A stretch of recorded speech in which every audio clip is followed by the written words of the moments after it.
गणानां त्वा गणपतिं हवामहे कविं कवीनामुपमश्रवस्तमम् ज्येष्ठराजं ब्रह्मणां ब्रह्मणस्पतः नः शृण्वन्नोतिभिः सीदसादनम् ॐ श्रीमहागणाधिपतये नमः।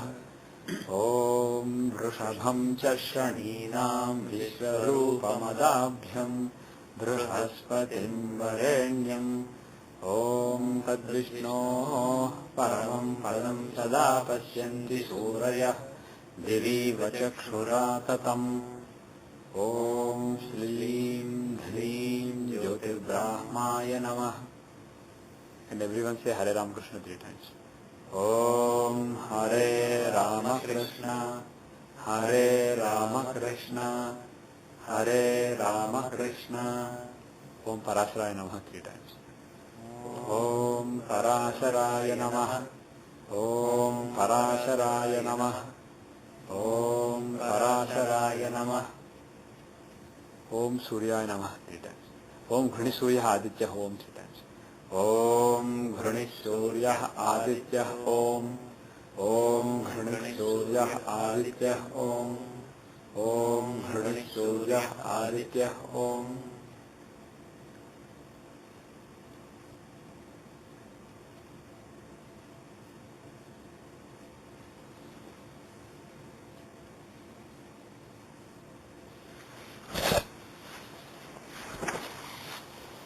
Okay. We are in chapter 34, verse 38. Now we are not 38 actually, 35, 37. So we finished until Vrishchika. So verse 37, Dhanus.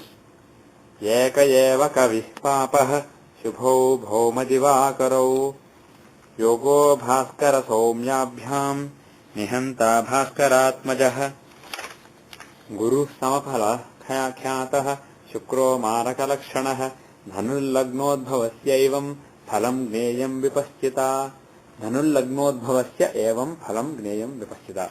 So धनुर्लग्नोद्भवस्य, somebody who was born in Dhanurlagna, Sagittarius ascendant, evam, like this, phalam gneyam, this should be seen, vipaschita, by a learned one.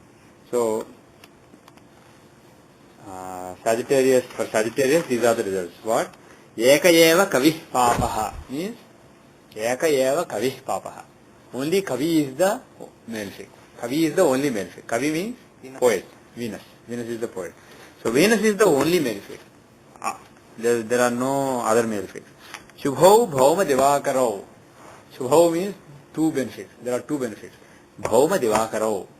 Bhauma is Bhumi's son, Mars. Divakara is the one who causes the day. Diva means day. The one who causes the day, sun. So Mars and sun are the benefics. Why is Venus malefic? He owns 6th and 11th houses. So clearly he is a malefic. And why are Mars and sun benefics? Mars is the 5th and 12th lord. 12th is neutral. I mean 12th takes the shade of the other house owned. So if Mars is with malefic, being the 12th lord, he can work as a malefic also, but at least he has the 5th house. So he is partly benefic or mostly benefic, depending on other factors. Sun, he owns only 9th house, so he is a clear benefic. Sun is a clear benefic. Mars, it depends. But in general, he is prone to beneficence. So benefics are only Mars and Sun. The other, he mentioned only 3 planets here. Venus has malefic, Sun and Mars has benefic. Others basically he hasn't said. He will come to Jupiter, he will mention Jupiter being Samaphalaha, neutral, because he is Lagna Lord, but at the same time he owns a 4th house, which is not benefic for a benefic planet. So that makes him slightly malefic and Lagna makes him benefic. So overall he is a neutral planet, even though he is the Lagna Lord, for Sagittarius Lagna. And other planets like Moon, Mercury, he hasn't really mentioned. So we have to basically we have to see the other influences and then judge for the other planets. For example, Moon, depending on who he is with, he may give different results. And Saturn, he hasn't mentioned Saturn. Interesting. Yeah, Saturn is the second and third lord. So whether he is a benefic or malefic, he hasn't mentioned. But on account of the third house ownership, he is a malefic. On account of the second house ownership, he is neutral. So overall, he is a malefic. But it's not. But he mentioned only Ekayava Kavih Papa. Only Venus is malefic. So he's not really mentioning Saturn as a malefic here. He may be a neutral planet. But we have to realize that if Saturn is with a malefic planet, he can be malefic. Yogo Bhaskara Somyabhyam. Bhaskara Somyabhyam. Bhaskara is Sun. Somyabhyam, Mercury. Of Sun and Mercury. Yoga. The combination of Sun and Mercury gives Raj Yoga in this case. Because they are the 9th and 10th lords. So, they will give a Raj Yoga. Nihanta Bhaskaratmajaha. And clearly, Marka is Saturn. Of course, Mercury owning the 7th house could also be a Marka. But Saturn owns both 2nd and 3rd houses.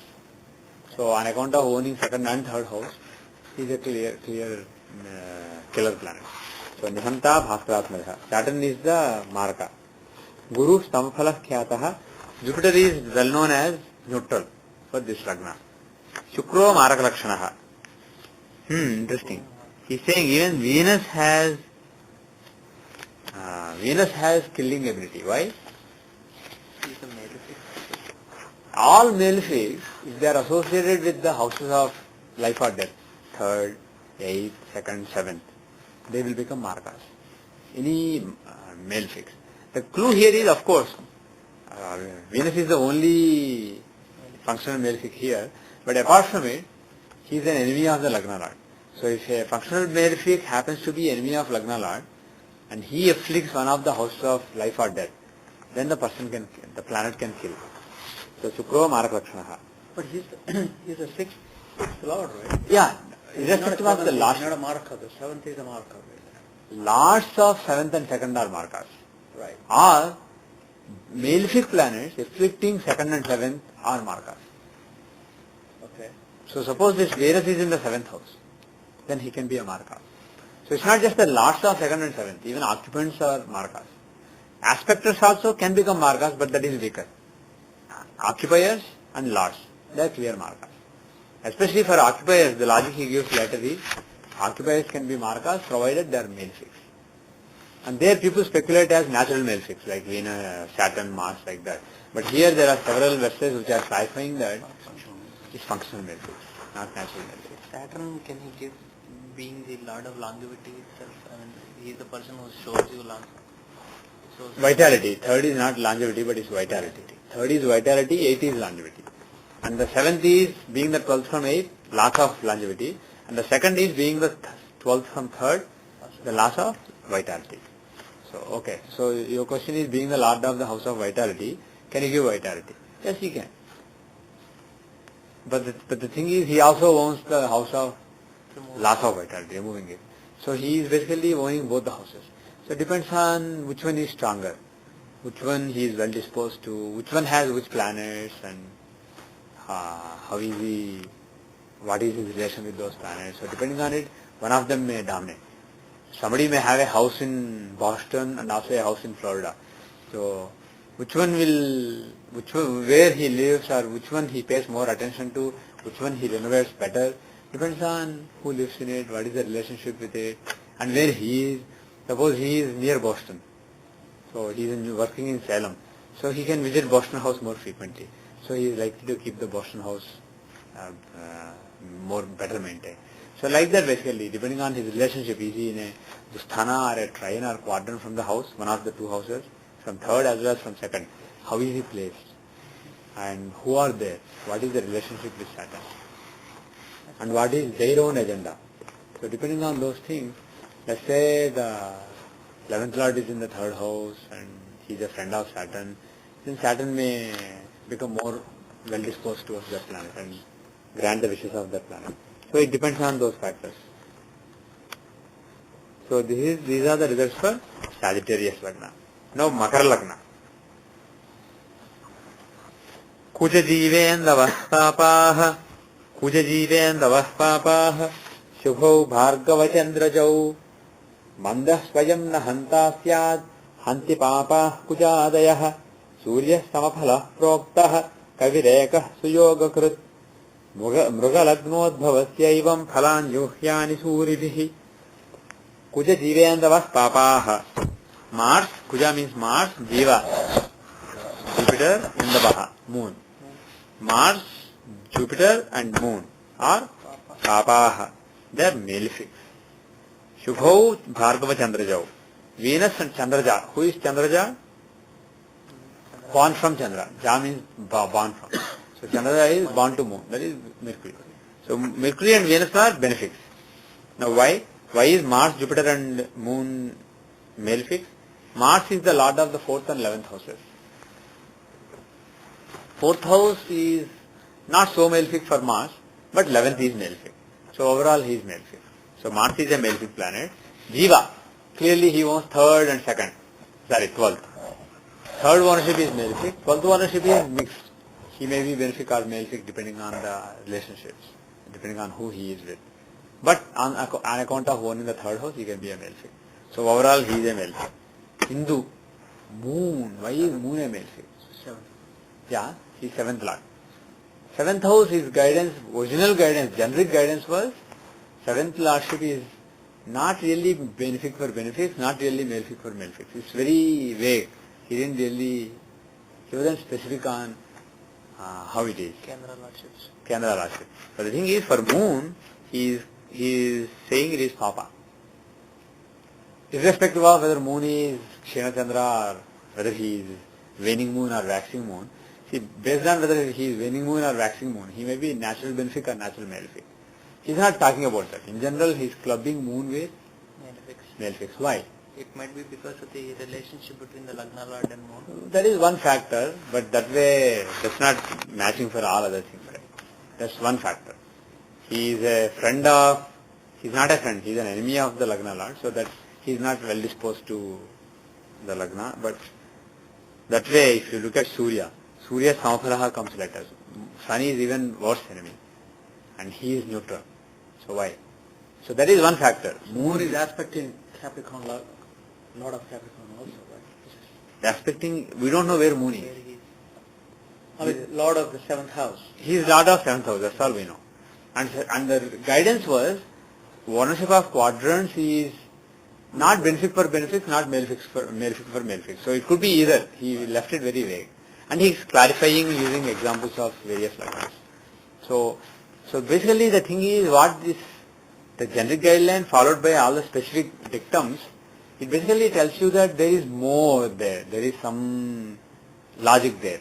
So for example, we were seeing things like when a planet gives results based on association, Mercury is more prone to doing that than some other planet, like that, right? Like that, what is with Moon owning the 7th house? Why does it make him malefic? What is the whole logic of malefics? Tell me. Why are 3, 6, 11 malefics? Why did we say it earlier? 11th is gains, getting what you wanted. So still it's malefic, because if a planet is in charge of giving you your desires, you getting what you wanted, the planet has to make you charged up. Basically, it's not something you relax. Getting what you wanted involves effort. Similarly, 3rd house gives desire. You want something. So when there is that passion that I need to do this, the drive causes fire inside you. Basically, these are the planets which are conducive, and 6th is fighting enemies, fighting obstacles. So these are basically the houses of proactively doing something and getting something. So you are basically going out to get something. So these planets who own these houses make you do things to get things. So they don't let you relax and be happy, just enjoy. They make you do things. On the other hand, triumph. They are blessings from the past life. Things just arranged for you like that. So from that point of view, trine lords are benefics, because benefic, the definition of benefic is somebody who doesn't make you work hard, or somebody who makes things easy for you. Whereas these malefics, 3, 6, 11 lords, they make things not easy for you, but it may be for your good. As a result, you may get something. Now quadrants. The thing with quadrants is, Konas are Lakshmi sthanas and quadrants are Vishnu sthanas. So Karna show just getting blessings, things happening easily. Kendras are houses of effort. 3, 6, 11 they are not necessarily either houses of effort or blessings, but these are houses of struggle. So to put it in simple words, houses of blessings are konas, houses of effort are quadrants, houses of struggle are 3, 6, 11. So from that point of view, and 2, 8, 12, they are in a different category. 8 is the house of changes, sudden changes, lot of ups and downs basically. And second is the house of how your resources are planned, and 12th is the house of how you give things, how you are forced to give. So those are neither blessings nor effort nor struggle. They are basically, they can be either, they can be any of them. So they are in a different category. But among other houses you have 3 categories. Houses of blessings, which are considered benefic. Houses of struggle, which are considered struggle or passionate effort. So those are considered malefic houses. On the other hand, houses of just effort, Vishnu sthanas, they are neither considered neutral nor considered, neither considered benefic nor considered malefic. It depends on the case by case. And generic guideline is benefics are not necessarily benefic, because if a benefic planet owns a house of effort, he may make you put effort. Whereas a malefic planet owns it, he may not push you basically to put the effort. So it's not necessary. Basically, you can't go by the inherent nature of the planet. And we have seen examples where things are dicey. You have to basically look at the nature of the planet. Now, in the case of moon, with other houses like 10th house, etc., he didn't make it Papa. 4th house, 10th house. 7th, when moon wants, he made it Papa. Why? Manaskaraka. Okay. Being the 7th lord, what is the problem with it? You'll be desirous. Yeah, very good. You'll be more and more. Yeah. You'll be attached and desirous. Yeah.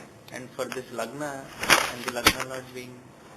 Yeah. Basically, yeah, that's it. You got it.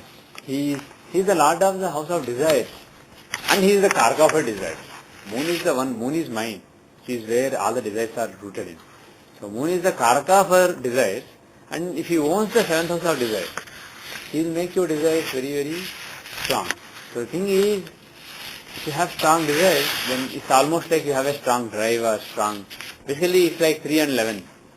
3rd house is the house of drive, 11th house is the house of fulfillment, and 7th house is the house of nurturing desire and putting some effort for it. So here, so the bottom line is, he is the karaka. So for that reason, when we say when he is owning the 7th house, he is a malefic. Now let's say some other planet owns the 7th house, but let's say he is a friend of the karaka of 7th house, and he is with karaka of 7th house. Or let's say he is in the 7th house. Then the thing is, the planet will make the person nurture strong desires. Then you can consider him also to be a malefic. So basically, the bottom line is, whether it's a benefic or malefic, you have to judge qualitatively. It's not just a formula. These are just generic guidelines. So in any case, so bottom line is, depending on how well disposed a planet is towards fulfilling the agenda of 7th house, it may become malefic. So moon, when he owns the 7th house, being the karaka of 7th house, he will make the person have strong desires. So when the desires are strong, it's basically like, now it's like you can put that house in the house of struggle basically. Because you are so attached to something, the moon makes the person so attached to some desire shown by the 7th house. So when you are so attached to it, you are basically putting yourself in a disadvantageous position. But of course, at the end of it, you may get something. But you don't just sit back and relax. You basically do something about it. So for that reason, Mars, Jupiter and Moon are the malefic. Shubhau, Bhargava, Chandrajau. Venus and Mercury are benefic. Venus, clearly, he owns 5th and 10th houses. 10th house ownership is not that great, but he owns the 5th house. So overall, he is a benefic. And Chandraja, Mercury is a benefic. Why? He owns the 9th house, but also 6th house. Though he owns 6th and 9th houses, he is a friend of Saturn. So he owns one malefic house, one benefic house. So the lesson is, when you have both the influences, you go by whether the planet is a friend of the Lagna Lord or not. So because he is a friend, he is said to be a benefic. Mandas swayam nahanta syat. Mandah Swayam Nahanta Syat. Saturn shall not be killer by himself. Saturn himself, Mandah Swayam, Saturn himself is not a killer. Why? Why is he even talking about Saturn being a killer? Second house. Second lord. Second lord can be a killer, but he is also Lagna lord. So being the Lagna lord, he by himself won't be a killer. Hanti papaha kujadayaha. Mars except the male fix, they will kill when they are male fix. When they are associated with the second and seventh houses. So Mars, Moon and Jupiter can be killers if they are in proper houses. Or Saturn being with them could also mean like Yes. kill. Saturn by himself he said. So when he is with some other planet, maybe he can be a killer. Surya Stama Phalasproktaha. Sun is a neutral planet. Why? Well, he is the eighth lord. So he said he is neutral. But the thing is, if Sun is with male fix, he could be a male fix also, going by his earlier instruction. But the thing is, when he specifically mentions Samaphala because even if that Sun is with benefics, he may not really become benefic. Eighth lord is supposed to become benefic or malefic based on association. But Sun is an enemy of Saturn. So even if he is with benefics, it's unlikely that he will become a benefic for Capricorn Lagna. So either he is neutral or malefic. That's basically what he means by Samaphala. Kavirekaha Suyogakrit. And Yogakaraka is Venus alone. In other words, 10th and 9th lord combination, Mithri and Venus being together, he's not mentioning it to be a yoga giving combination because even though Mithri is a benefic, he also wants the 6th house. So being the 6th lord, he's being together with Venus, the 5th and 10th lord. It's not really that much of a Rajoga. So he's playing down the Rajoga given by 9th and 10th lords for Capricorn Lagna. But Venus alone is Yokarka. So Venus can give good results. It might be also because Mercury and Venus are not really in tandem with each other or they're not friends with each other. No, they are. Mercury and Venus are friends. So that's not the reason. It's simply that 6th is a malefic house. So if 6th lord is with one of the quadrant or trine lords, it's actually a Duryoga. 6th lord and 10th lord being together is not. So basically, there are several Daridra Yogas and Duryogas given by the 6th and 6th lord, 12th lord, etc. So from that point of view, even though he wants 9th house, because he also wants the 6th house, the Rajoga given by him is tainted. It's not really pure. So he is not mentioning it here. The next one is Jiva Chandra Kuja. So Mruga Lagnodhava Sevam Phalan Yuhan will be. By scholars, the results of the Sagittarius ascendant people should be imagined like this. The next verse. Jiva Chandra Kuja Papa Shukra Suryatmaja Ushubhau Raja Yoga Karogneya Kavireva Brahaspatihi Suryo Bhaumasya Hantaro Budho Madhyaphalasprataha Kumbha Lagnodbhavasyaivam Phalan Yuhyani Suribhi. Suribhi by scholars, Phalani results, Uhyani should be imagined like this. Imagine, Evam like this, Kumbha Lagnodbhavasya. For Aquarius ascendant, Aquarius rising person, results should be imagined like this by learned people. How? Jiva Chandra Kujaha Papaha. Jiva Chandra Kujaha, same as before. Jupiter, Mars and Moon. Why? Jiva. Jupiter owns 2nd and 11th houses. 2nd is neutral, but 11th is malefic. So overall he is malefic. But the qualification is if the Jupiter is with benefics, functional benefic, he may become benefic, depending on whether 2nd or 11th which dominates. Does he act more as 2nd lord or more as 11th lord? Based on it, he may become benefic, little bit benefic. But still he is not a friend of the Lagna lord. So overall he is mentioned as a malefic. Jiva Chandra, Moon. Moon is the 6th lord, so malefic, no question. Kujaha. Mars owns 10th house and 3rd house. So 3rd makes him malefic, 10th is neutral. Not that malefic. But on account of owning the 3rd house, he is malefic. So overall Mars is a malefic. And moreover he is Lagna lord's enemy. Papaha Shukra Suryatmajau Shubhau. Shukra Surya, Shukra, Venus. Venus is 4th and 9th lord. a quadrant and trine lord, he is a Yogakaraka. And fourth ownership is not so benefic, but ninth ownership is benefic. So overall he is a benefic. Suryatmaja. Who is Suryatmaja? Surya's son. Saturn. So Venus and Saturn are benefic. So Saturn being the Lagna Lord and 12th Lord. 12th is depends on the other thing, other house owned and other planets who are with the planet. So he owns Lagna, so he is a benefic. Unless he is really badly affected by malefic, in which acts more as the 12th Lord, then he can become malefic. Otherwise he is a benefic. Suryo bhaumasya hanta, no, we missed it. Raja yoga karo gneyah kavireva brahaspatihi. Raja yoga karo gneyah kavireva brahaspatihi.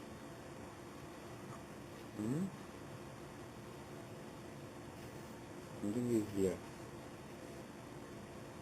Gneyaha, I was thinking Gnaha in my mind. Grammar is messed up. It's not Gnaha, it is Gneyaha. Gnaha is Mercury. Gneyaha means to be known. So Rajayoga Karaha Gneyaha Kavireva. So only Venus, Kavireva, only Venus Gneyaha is known to be Rajayoga Kara. The one giving Rajayoga. Only Venus will give Rajayoga because he is the Yogakaraka, 4th and 9th Lord. And 9th and 10th Lord combination is not great because Venus and Mars, they are enemies. And Mars is a functional malefic. So they being together is not really a great Rajayoga. So only Venus is the one who gives yoga. He is the Yogakaraka. Brahaspatihi. Brahaspatihi, Suryo, Bhaumasya Hantaro. Jupiter, Sun and Mars are killers. Why? Brahaspati being the second lord and the enemy of Lagna Lord. Sun being the second lord, seventh lord and being the enemy of Lagna Lord. And why finally Mars? He is the third lord of vitality. So the third and eighth lords, they are actually givers of life, not really killers. So why is he mentioned?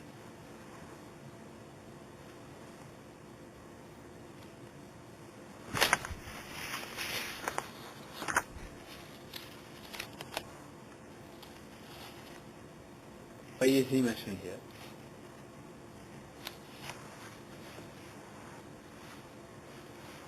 Because he is a malefic who is associated with giving longevity and giving vitality. Because he is a malefic associated with the house of vitality. And moreover he is an enemy of the Lagna Lord. So if one of the planets who are supposed to give vitality are not really friends with the Lagna Lord, they may be problematic. Because they are responsible for giving you longevity and vitality and they are not really friendly. So they may give problems. And here he is not an enemy, not a friend of Saturn, he is an enemy of Saturn. And moreover, like you said, he is a malefic. So those two together, he can be a killer. But the thing is, for him to be a strong killer, if he is associated with the second or seventh house, then he becomes a strong killer. Budho Madhyapala Sprataha. Mercury is known as neutral, medium kind of results. Why? He is the eighth lord and fifth lord. Fifth is good, but eighth is association and based on the other house and association. So associations can be good, so he can actually be a good planet. But the thing is, for here it is neutral or benefic, he cannot be malefic. Exactly. He, being the fifth lord, even if he is ill-associated, he will basically be neutral. Otherwise, if he is well-associated, he is a benefic. That's what we mean by Madhyapala here. Okay, this is done. Now last one.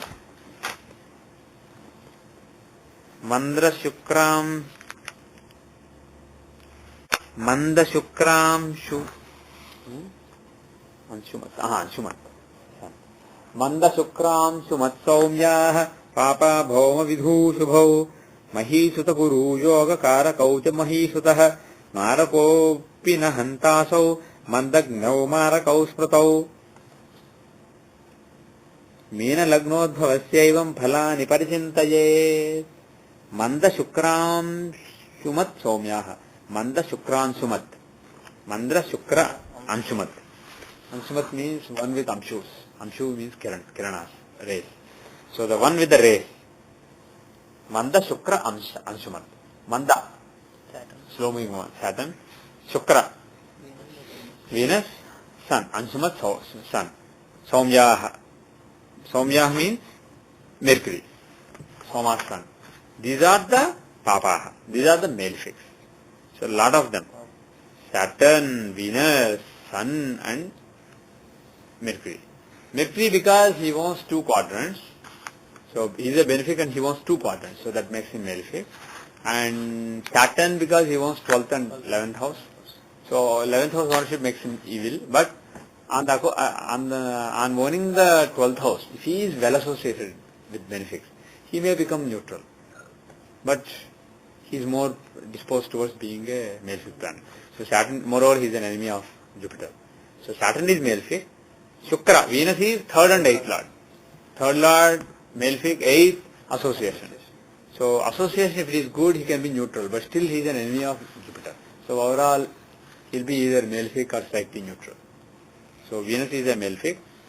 Sun, 6th lord, so malefic. Even though he is a friend of Jupiter, a good friend of Jupiter, still he is a malefic.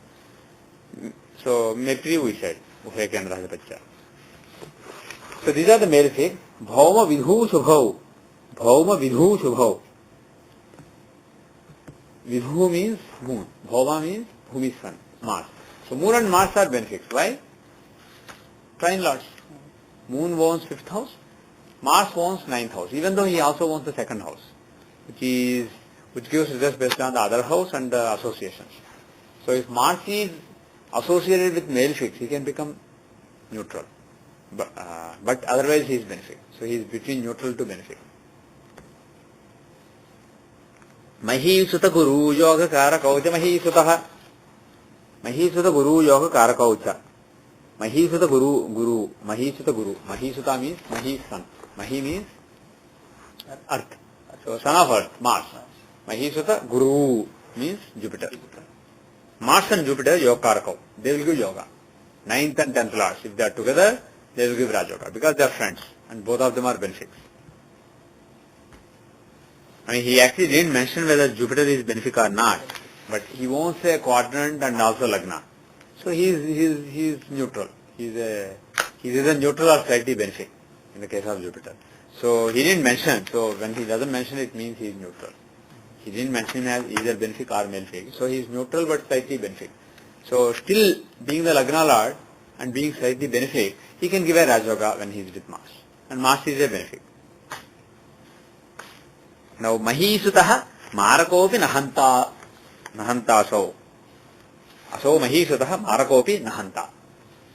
This Mars, Asau this, Mahisutaha Mars, Marakopi, Marakaha, killer, Maraka, Api. Though he is a Maraka, based on the definition, Nahanta, he doesn't kill. He may be said to be Maraka, but he doesn't really kill. You can call him killer, but he doesn't really kill. In other words, Mars Dasha won't kill. Mars is not really a killer. Just a theoretical on the paper killer. In reality, he won't kill. Why? Because he is a benefic and a friend of Lagna Lord. Though he wants the 2nd house, he is a benefic and friend of Lagna Lord. So he is unlikely to kill, unless they are really bad afflictions. Mandagnyau Marakaus. Mandagnyau Marakaus Mado. Manda Gna means Mercury. Nover. Manda means Saturn. Saturn and Mercury are Markas. Why Saturn? Why Saturn? So 11th and 12th lords. Yeah, he is a malefic, but why? Both combined or Markas, sir? Huh? Both combined or Markas, or both can be Markas? No, he says both of them are known as Markas. Why is Saturn a Marka? Why is Saturn a Marka?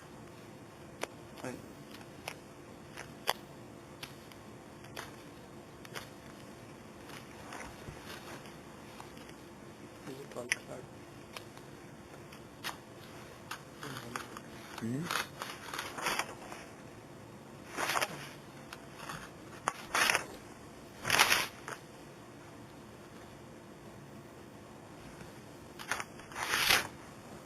Why is Saturn a Marka?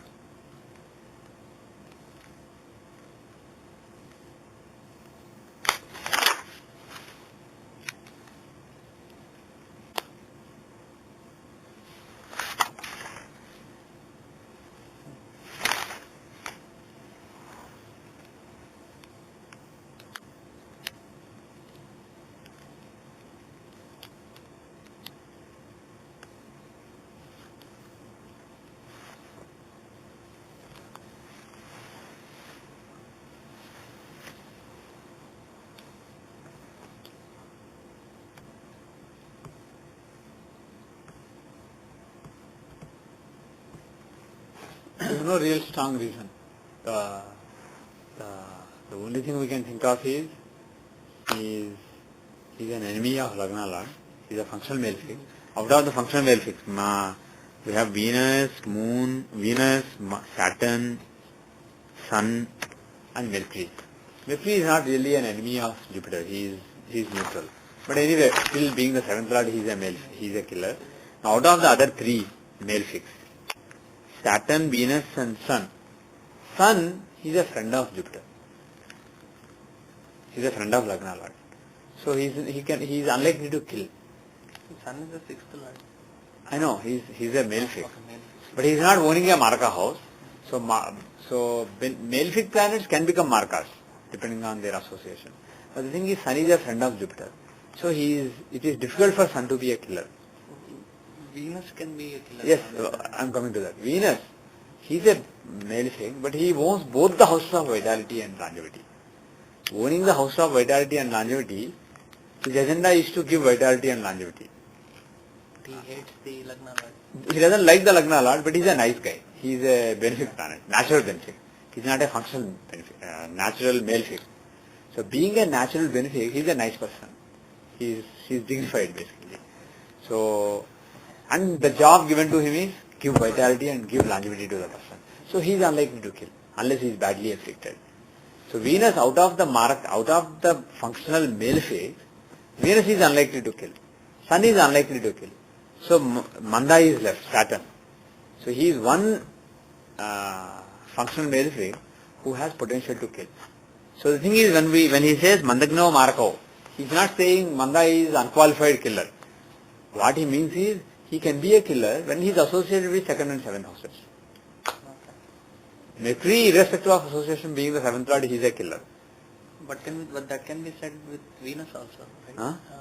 Can't that be said with Venus, when he is associated with second or seventh house, he may be a killer, but still, because he owns the two houses of longevity and vitality, both of them he owns, not even one, he is unlikely to be a killer for this Lagna. So he wasn't specifically pointed out. But Saturn is more likely to be a killer if he is associated with one of these houses, second or seventh. So from that point of view, he is mentioning Saturn. So these are the results for Meena Lagnodbhavasya evam phalani paricintayet. We should paricintayet means you should think. Paricintayet means you should carefully contemplate and think. So he is basically the word, by adding the prefix pari, it basically becomes a very contemplative process. So he is not saying look at this table, look up table and then print out a result. He is not saying that. He is saying contemplate like this carefully. Something in Pari basically means repeated. Pari is used to get whatever the verb or you have after it. When you add the prefix pari, it basically adds some kind of repetitiveness to it. Either repetitiveness or continuity. Continuous long process. Pari vidhamula. Pari means, it can also mean many. Okay. So, phalan paricintayat. Like this, you should contemplate and think the results. Okay, there are two more general verses at the end. We are done with all the Lagnas. There are a couple of verses. We will finish them.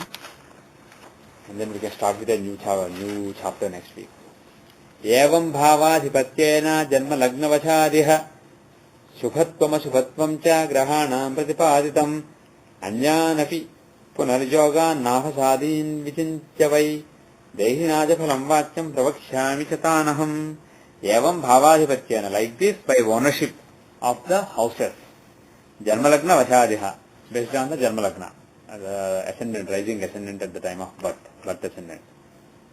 Like this, shubhatvam adhvatvam cha, maleficence and maleficence, grahanam of planets, pratipaditam, it is, pratipaditam means it is proposed. The beneficence and maleficence of planets based on lagna is proposed based on the houses owned by them. Anyanapi punar yogan. And other yogas also, navasadin, navasa yogas, etc., yogas which I am going to mention in the next chapter, those also, vichintyavai, considering those yogas also, Dehinam cha phalam vachyam. For living beings, phalam vachyam, results should be spoken. Pravakshyami cha tanaham. I'll tell you those yogas also now. So he's saying these are the generic goodness or badness of planets based on the houses owned and lagna, based on the lagna. In addition, there are other yogas that you have to consider, which may modify the beneficence or maleficence of planets, which I am going to mention to you. So that all these yogas, Navas yogas, there are different kinds of yogas, right? So all these yogas will be mentioned in the next chapter. So they will, at some point of time, they have a chance to override what he has just mentioned in this chapter, is what he's saying. Yes, this line basically is suggesting, this verse is suggesting, this is generic guideline. Based on the houses owned, these are the beneficence and maleficence. This is how they are proposed. But looking at the yogas, etc., then you should give the results. So basically, so combine these two. Yeah, they are basically like either enhance it or suppress something. So that is what he is hinting here, even though that is not how we normally use them. That is what Parashara is clearly hinting here. So with that I will end. So we will see the example that Seshu wanted to see. Somebody had another example that you wanted, right? Okay. I have. Okay, if possible we will see that, but we will see Seshu's example first. We are seeing an example chart, and let me open the chart that Seshu emailed. The birth data is 1963, September 16, 10:40 a.m. Indian Standard Time, 5 hours 30 minutes east of GMT. The place is Secunderabad, India. 78 degrees 30 minutes east, 17 degrees 27 minutes north. One more Secunderabad chart from Seshu. He gives so many Secunderabad charts. Let me open the chart notes that I saved from the mail. So he said, she's a branch manager at Andhra Bank in Bombay. She seems to go through some tough time with some clients on some transactions. I know she is very disciplined and sincere and honest to the highest order. One of bank's high-profile clients phoned her to sell his gold deposit and clear a loan of his, which she didn't trust, and that evening she had the client to come in and sign all the paperwork to complete the documentation. Since the gold rate has gone up late, now the client says that the manager sold the gold before he signed and say they have forced him to sign the document and put him into a loss. He seems to threaten her from police, probable bribing police, saying that she told the gold before document signing and cheated the client. She wants to know, is there any potential legal issues and court hassles, etc., and what she can do. Okay. I looked at the chart and advised her that until first week in December, she will have some tension and support from bosses will be withdrawn, etc. The period from then to Jan 24th will be marginally better, and then March influence, she will fight back and recover. Okay. Advised her to propitiate Rahu, suggested Dum Durgaye Namaha. She seems to wear 1 carat ruby ring. I don't think she should have it now. In TP, Sun is in 8th house. I have not advised any on this. Can I request confirmation of both the above? Okay. So this is a mail from Seshu. Okay, we'll see. So this lady is a bank manager in Andhra Bank in Mumbai, and somebody called her, a big client called her to sell the gold deposit he had, and she sold it, and the person had to come in the evening to sign the papers after it was already sold. He signed the papers and then it was done. And later he said she sold before he signed the paperwork, and then because they already sold by themselves, he was forced to sign the papers, so he's threatening to sue them. So she is concerned if there is a court case or not.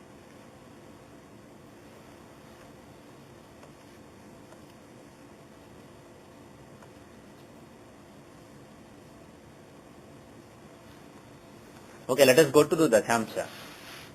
First of all, the Lagna should be Scorpio in the 3rd degree, 2 degrees 33 minutes, and 3 degrees 3 minutes. Yeah, 1 second. 10:40, right? Sir. Lagna should be 3 degrees 3 minutes Scorpio, and moon should be 10 degrees 7 minutes Leo. Let's see if the chart makes sense. Does the chart make sense at all? So, does she... What is the Dasa running right now?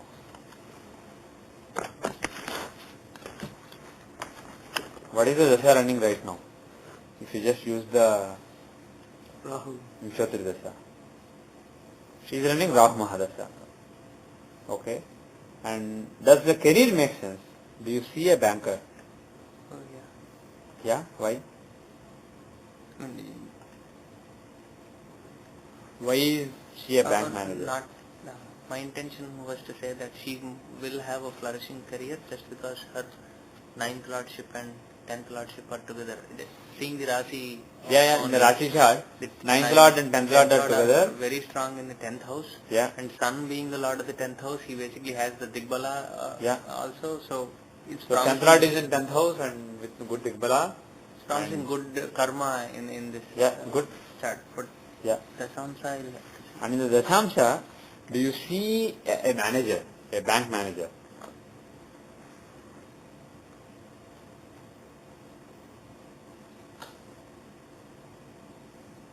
Which house shows career? 10th. Yeah? 10th has a- 2nd, 6th and 10th. But in Yeah. this case, Yeah. 10th here has Sun and Saturn. Yeah. Lagna Lord is in 10th, right? So, Sun. Yeah, here also Sun has, but he's with retrograde Saturn, Yeah. which means Yeah, go ahead. for a banking career, it has to do something has to be related to Jupiter. Jupiter is in general finance. right? Finance. And Mercury is accounting, etc. So depending on what kind of work somebody does in the bank. And Saturn just shows routine work also. So a lot of people who work in banks and do some routine stuff, they do have Saturn influence also. The 10th house, Sun basically shows her that she might be Is it wherever really she is, Saturn she might really be. 10th house? Yeah, it is really in the 10th house or like the soul level. But Yeah. We'll see that. So he is. So Saturn is really in the 10th house. Sun is also in the 10th house. Now 10th Lord Venus will show some kind of, Venus stands for some kind of micromanagement, project management, managing people very closely. And he is with Jupiter. 10th Lord is with Jupiter. So there is and in a Mercury house. So there is a Mercury and Jupiter influence on 10th Venus, Lord. on 10th Lord. And the 10th house has Saturn in it. He is the 6th Lord also. So being the 6th Lord in 10th house, he can give a routine career. So starting out as a clerk in a bank or something is quite possible. And then Sun is the Lagna Lord, Sun is in 10th house with good Digbala. So Lagna Lord Sun in the 10th house can give a managerial career. Public facing. Yeah, governing basically job, managerial position. But because Venus influence is also there, she may be doing administration as well as some kind of low level management. Both will be there. If it is Sun, it is like a king, sit back and delegate tasks. If it is Venus, it is basically carefully plan everything and manage. All the low level management basically. Going through all the details, making sure that everything is fine. Because both the influences are there, it may be both basically. So somebody with authority at the same time doing micromanagement. So basically somebody who started as a clerk or something and then grew into a manager does make sense. Right? Okay. Now, in addition, apart from it, what I want to see is banking environment is shown by Mercury, right? Mercury is the one who shows the environment of banks, accounting, all that. Now the thing is, apart from the 10th house, if you look at A10, that shows the actual work environment, right? So if you look at A10 in Dasamsa, where is it? Capricorn, sir. It's in Capricorn at 15 degrees. Right? Capricorn 15 degrees. And if you look at Mercury, where is he in D10? D10? 12 degree, 21 minutes Cancer. So if you look at his aspect on A10, it will be like some 95-96% aspect. So Mercury has a very powerful aspect on A10.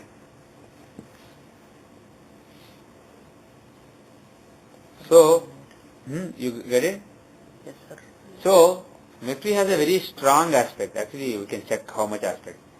you look at the planetary aspect evaluation, D10, 97.78%. see, that's what I was guessing, something of the order of 96% or so. So 97 something you said. Let me also check. So A10.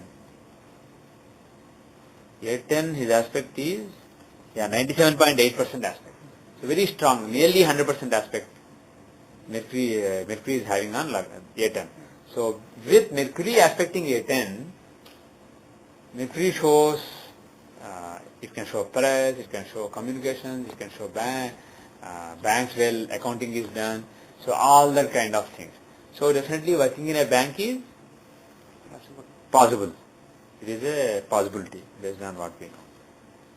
Now, what is the period she is running right now? Why is she having a trouble? So basically what I was trying to say is, we know, oh by the way, apart from Mercury, if you look at who is the other planet having biggest influence on A10, if you go back to that, you will see that Jupiter has 87% aspect.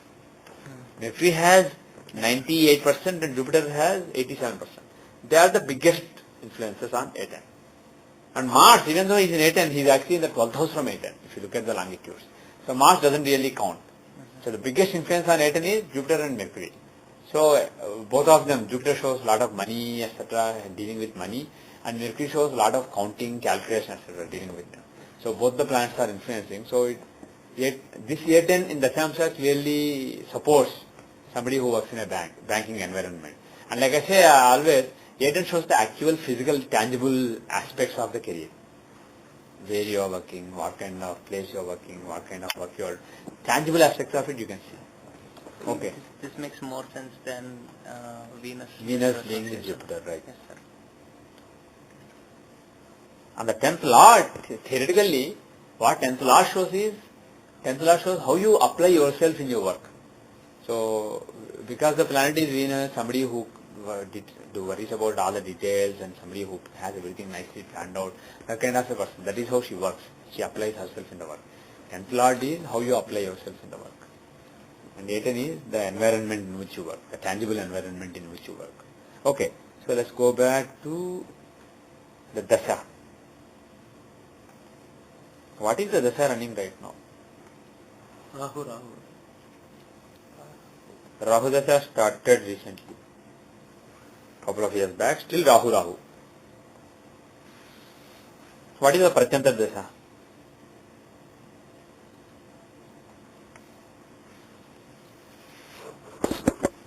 Does he mention when the problem occurred? Not. He didn't mention the date of the event. No. Okay, let's assume it's recent. 3-month window, it's Rahu moon, sir. Yeah, Rahu moon. It is happened in Rahu moon. Rahu moon. Okay. Is there any possibility of some tension in Rahu moon Antardasha? Is it a good Antardasha, bad Antardasha?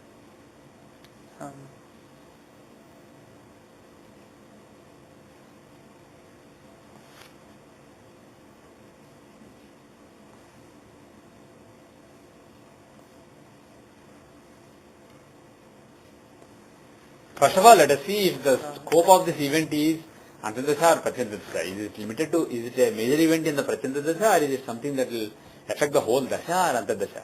Suppose this will make her lose her job and be on the street, then it affects the whole Dasha. Suppose this will give some lawsuit and then she has to go to court and then fight for a couple of years and then be acquitted. It affects the Antardasha. This is a major event in the Antardasha. Suppose she is just worried and then the guy talks to her a few times, threatens, and then nothing happens. And this is basically a 4-5 months kind of event. So the thing is, not every event has the same scope. Some events, they affect whole life. Some events affect a big period. So depending on how big an event it is in her mind, you have to see it from the Pratyanta Dasha or Antardasha or Mahadasha. So this Pratyanta Dasha is from September 20 till December 10. So does Pratyanta Dasha explain the event? Actually, let's step back. Does Antardasha explain the event? In Rahu Antardasha, do you expect the event? Rahu is 7th Lord in 7. It shows, because the 7th house is getting activated, it shows something that's happening to 6th house. I mean, for example, 6th house of her career, 6th house of her. Yeah. Right. So 7th house still really shows that something is happening which is possibly making the 7th factor more And Rahu. Seventh can show own business, but because she's in a service, she's working for a bank. Basically, from the sixth house as Lagna, this is second lord in the second house, Marka. Clear. So there is a problem to the career actually. So In the Rahu Dasha. in the whole Rahu Dasha itself, it Is a problematic Dasha. right? Yep. On the other hand, if you look at the previous Mars Dasha, he is in the sixth house of service. So it is a good Dasha. Moreover, he is a Yokarka for Simha Lagna, friend of Sun. So that's a good Dasha. And when Rahu for this particular Rasi, for this particular Lagna in Rasi is not a great planet. Yes, he's a fourth lord. malefic planet. Yeah. He's a malefic planet to begin with. And Yeah. he's seventh. So if she wants to do her own business, this is a great time. So this is probably a time when she should think of business, own business. But anyway, we'll come to that later because that's not what she asked. So it is of some concern. This can have some long-term implications. And why is Moon Pratyanta Dasha has some tension happening? Moon is in the fourth house of peace of mind. Sukhasthana. Debilitated moon. Huh? It's a debilitated moon. Debilitated Moon and 12th Lord. Yeah. He is not a benefic. He is the 12th Lord. 12th house of losses, compromises, etc. So that planet, being in the 4th house of peace, he is giving loss of mental peace. That is one thing. Second thing, see from Dasha Lord Rahu. You see from Dasha Lord Rahu. From Rahu always count reverse. Because Rahu's world is reverse. So from Rahu he is in the 4th house again. Eighth Lord. But he is the 8th Lord. So one way he is the 12th Lord in the 4th house, other way he is the 8th Lord in the 4th house. Both the ways he is a Dusthana Lord in the 4th house of Sukha, comfort, peace. So he gives some lack of peace. Moreover, Moon is the Karaka for mental peace and he is debilitated in the Sukhasthana. So there will be some lack of mental peace. There will be some lack of direction, some confusion, some anxiety. So that makes sense. Moreover, Scorpio is a very evil sign. So overall, that makes sense. There is some problem, some lack of mental peace in the Moon Pratyanta Dasha. But the coming Mars Pratyanta Dasha, will it be any better? What do you think? What we concluded is Rahu Dasha overall is bad for service. Rahu Antardasha overall is also bad for service. But what we want to see is that bad given by some other event, not this basically. Maybe this will be active for a couple of months and then die. And then something else will happen. She will say, I don't want to do this, man. I just want to have a business. Or somebody gives a proposal. Some friends basically say, why don't we start a small bank or small business, small accounting firm or whatever, based on her expertise. Maybe that is a different track, maybe not related to this event. So from that point of view, we have to see the next Pratyanta Dasha. So the next Pratyanta Dasha of Mars, how is it? How is the next Pratyanta Dasha? From Lagna, Mars is in the 6th house of service, he is Yokaraka, he is good. But from Rahu, how is he? He is the 4th and 11th Lord in the 2nd house. So, he is not great, but he doesn't show any fall or anything. He doesn't show any terrible fall. But same Mars is Yeah. the Lagna Lord and the 6th Lord in the Rasi chart. Yeah. So he's still showing the 6th Lordship Yeah. in the Rasi chart. Yes. And from Lagna, natal chart also, in the Dashamsha chart also, from Lagna he is fine. He is Yokaraka in the 6th house. So he should do good for the job.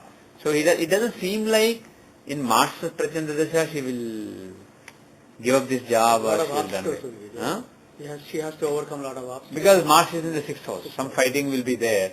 But it doesn't seem like she will lose her job or she will leave her job in this period. So Moon is giving some tension. Mars will give some fighting, but successful fighting. Mars is from the 12th from the 8th and also. Yeah. So he shows some compromises relating to job, etc. But having said that, he is Yokaraka for Lagna. So for career, he is not really ill placed. The career. So the thing is, my take is, on the other hand, if you look at Jupiter, he is in the 11th house and he aspects the 7th house. So being in the 11th house and aspecting the 7th house, and being the 8th lord of change, he may make her go to something else, change the job, or maybe go into service or be a contractor. So that kind of thing, or independent consultant. So Jupiter is more likely to do that than current Rahu under Dasha. So my gut feeling is this Rahu Moon, Rahu Mars is unlikely to destabilize the career. It will cause problems.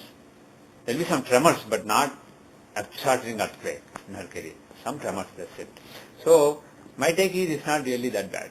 Now that we see this is a short-term thing, not really a long-term thing, let us go to Tithi Pravesh, the annual chart. Rahu is also in the 8th house in Rasi chart. Mm-hmm. There is showing something. Yeah, he's in the 8th house. So some sudden development, some tension is there. This came as a sudden development, right? Yeah. Serious. So let's see the Tithi Pravesh chart of current year. October 6, 2010. October. Did this happen before October or after October? We don't know, but let's assume it's recent, and more importantly, let's look at the future. Okay. So let us see how is Dashamsha this year. Hora Lord is Saturn. Saturn is the Hora Lord, Lagna is Aries in Dashamsha. Okay. See, in the Rashi chart, there are 3 planets in the 8th house. Sun, Mercury and Saturn. Sun at 19 degree Virgo, Mercury is at 11 degree, Saturn is at 14 degree. So actually Saturn is affecting both Mercury and Sun. So Mercury, Sun, Saturn combination. So it's not a great combination. It's in the 8th house. So some tensions, this is not a great year. Moreover, Saturn is Hora Lord. So Hora Lord is in the 8th house with the 8th Lord and with enemy Sun and Maraka Sun. So this will give some suffering. This is not a good year at all, the current year. Dashamsha, how is Dashamsha? Is there relief there?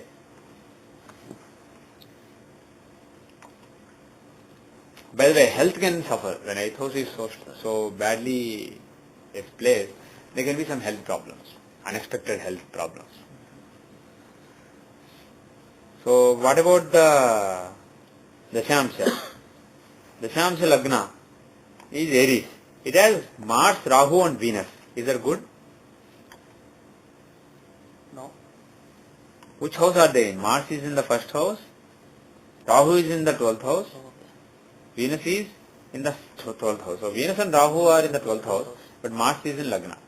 So that's actually not bad. Lagna Lord Mars is in Lagna, and Venus Rahu affliction is very weak. So Mars is the savior. He is in Lagna, so he is the savior. Right? Okay. Now, what is the Dasha running right now? When the year started, it was running, she was running Venus Dasha. Is that a good Dasha? No. No. It's Because Marka Dasha. he is a Marka for Dashamsha. Clear Marka. He is a clear Marka for Dashamsha, and he is in the 12th house of losses and compromises. So, and he is with Badhaka Lord Rahu. So being Marka and being with Badhaka Lord Rahu and being in the 12th house of loss, he can give problems. So, Problems alone, sir. huh? Problem. I'm just looking at Rasi to see if Venus shares Yeah. similar implications there also. That might strengthen Yeah. it or He is okay. He's basically the Yokarka and Rasi. So he doesn't show anything really that terrible physically. But in career he is showing problems. The thing is later, career may settle down, but physically as a result of it, she may get some health problems later. We'll see. So, one small question, sir. yeah. Seeing the 10th lordship in Rasi and seeing how it is placed in D10, is Yeah. it not applicable? It is applicable. So 10th Lord is Mars and he is the Lagna Lord in Lagna in Dashamsha. So overall, you don't see a fall in career or something.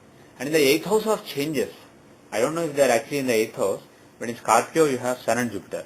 Actually Jupiter is in the 12th house, Sun is also in the 12th house. Okay. So Sun and Jupiter are in the 7th house. Oh. And they are aspecting, they are in the 7th house if you look at the house, at the end of the 7th house. So, they are not really in the 8th house. And if Lagna, time is slightly wrong, and Lagna is a little back, Jupiter will be in the 8th house. But the thing is, he is a benefic. He is a functional benefic. Sun is also functional benefic. So they are fine there. So overall, Jupiter's presence near the 8th house. Even if he is in the 8th house, it will only show good changes. There will be sudden developments, but they will be good. They will not be So bad. ninth Lord Shiva. Yeah. So overall, my take is there are no serious bad combinations here.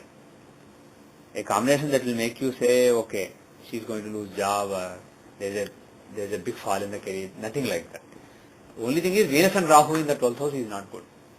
Maraka Venus and Badhaka Rahu together in the 12th house from Lagna and both in inimical sign, Mars sign. That is the bad thing. But luckily the thing is Venus Dasha is over. Only when Rahu Dasha comes at the end of the year, she has to be careful. So short term looks good. Sun is running right now. Sun is the 5th Lord in the 7th house, in a friendly sign. He should be fine. There is no big problem. Things may actually, good things may happen. And then Moon. Moon is exalted. Probably in the 1st house or 2nd house maybe. 2nd house. Yeah, 2nd house. So Moon is exalted in the 2nd house. 4th Lord of mental peace, exalted. That is good. And in a Venusian sign. So Moon gives mental peace after December 6th. So Sun gives some lucky break and Moon gives some mental peace. And then Mars comes after January 24th. That should basically, any doubts there are, it should basically put them to rest. So overall, things will be increasingly get better. So I don't, if not earlier, by February 20, things will be solved. So my feeling is, she has nothing really to worry. Things are going to be fine. So not really to worry much. Yeah, I don't think she has anything really to worry. She can prepare her, because in the Vimshottari Dasha, the Prachanda Dasha to come is that of Mars, who is in the 6th house. There may be a little bit of fighting required, but the thing is, once she prepares, she will be all set. And Tithi Pravesh is not really showing a lot of fighting, etc. So overall, combining both, all those threats may not really mean much. The person may be threatening but not really do much. So good luck to her. And any propitiation she can do. Let's see. By the way, she is wearing ruby, he said, right? Yeah, Sun is good for her. Sun is good for her career. So ruby is a good idea. And here also the next Dasha is of Forget about the Dasha.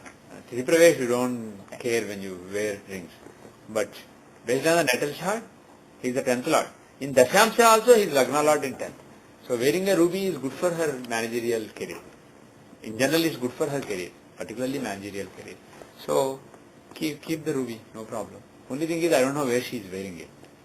The best to wear will be the middle finger, even though people normally wear ruby on the ring finger. But because ring finger is the Dharma Trikona finger, little finger is the Kama, and the index finger is Moksha, middle finger is Artha. So, because Sun is the 10th Lord, and in Dashamsa also he is in the 10th house, Artha Trikona will be better. Even though people think this is Saturn, this is Mercury, Venus, and this is Jupiter.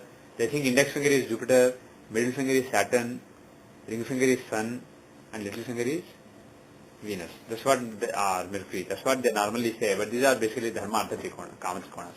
Jupiter finger is Moksha, Saturn finger is Artha, Sun finger is Dharma, and Venus or Mercury finger is Kama. So don't look at the relationship. It's not really Saturn finger, it is Artha finger. And Sun is the one giving Artha in this chart. So wearing it on the middle finger will be, right hand middle finger will be the best thing to do. But ring finger is also okay. So she was recommended for Rahu, because Rahu Dasha is running, that's why. That's a great recommendation. Yeah, he is right, because Rahu is in the 8th house in Rashi chart. Forget about career; it has nothing to do with career. In the career also, actually, worshipping Durga or Chandi can own business later. No, because Rahu Mahadasha are running for a long time. Right? It's running for a long time. So during this time, there is a chance of either losing job or giving up job to start a business. That is a possibility. So to make that smooth, worshipping Durga is not at all a bad idea. But more importantly, forget career now, because we concluded that the current crisis may be okay. Forgetting this, in the Rashi chart is in the 8th house. Rahu in the 8th house, is it good?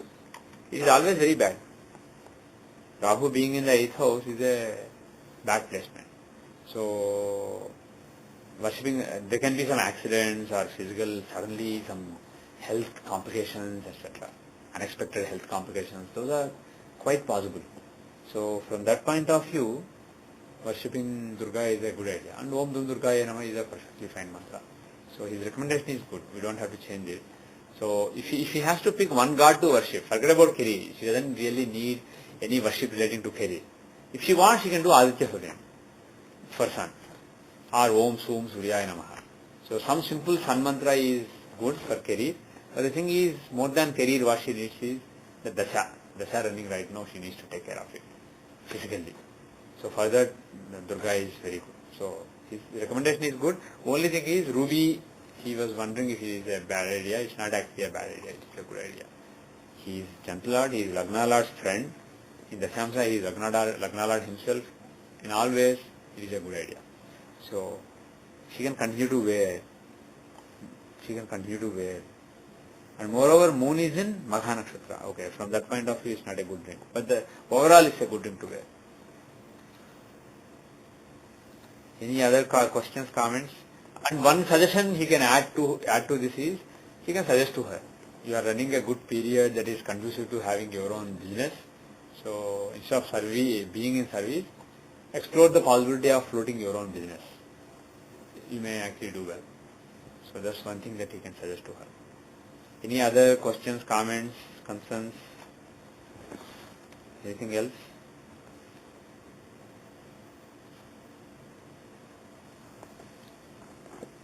Okay.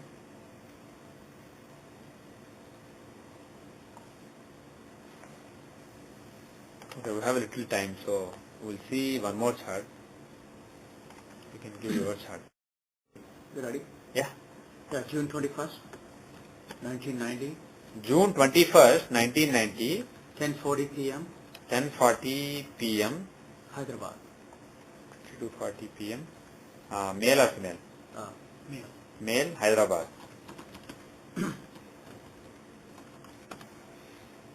Yeah? You want to say his name is Kanaka.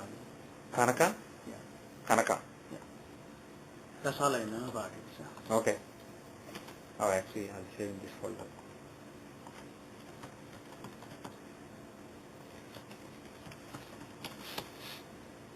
Okay? So his parents are given to me this chart that they want to find out whether he will continue his studies. He just finished his undergraduate in India. Okay, once again, let me say.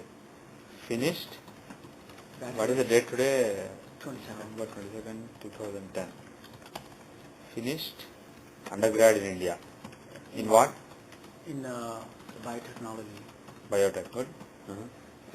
In 2010 May he finished it.